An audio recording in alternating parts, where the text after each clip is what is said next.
જય સ્વામિનારાયણ મિત્રો, ગઈકાલે તારીખ 8 જૂન આપણા સૌભાગ્ય પરિવારનો 14મો સ્નેહ મિલન યોજાયો હતો। ખૂબ સરસ મજાનો આપ સૌના પરિવારે દરેકના સ્વજનોએ ખૂબ તન મન ધનથી સેવા કરી અને ભવ્ય સફળતાથી ભવ્ય સુંદર સ્નેહ મિલન કાર્યક્રમ યોજાયો।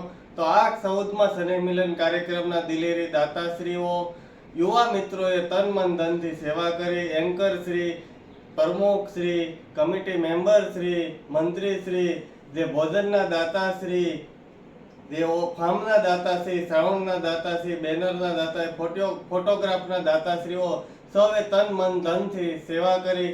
જ્યારે પ્રથમ સ્નેહ મિલન યોજાયો ત્યારથી આજે 14મો દરેક સ્નેહ મિલનમાં આવ્યો છું। તો આવી જ રીતે આવનારા સમયની અંદર ભવ્ય સફળતાથી આપણા દરેક વર્ષે સ્નેહ મિલનના કાર્ય હેતુથી આપ સૌ પરિવાર એકત્રિત થઈ સુરત શહેરમાં ગામો ગામથી આવેલા તમામ પરિવારના તમામ સ્વજનોને મારા જય સ્વામિનારાયણ યુવા મિત્રોએ જે ખૂબ સરસ મહેનત કરી અને પરિવારને એકત્ર કરી અને ભવ્ય સફળતા મેળવી છે। તો તમામ પરિવારના તમામ સ્વજનોને મારા જય સ્વામિનારાયણ, હું લલિત સુહાગિયા।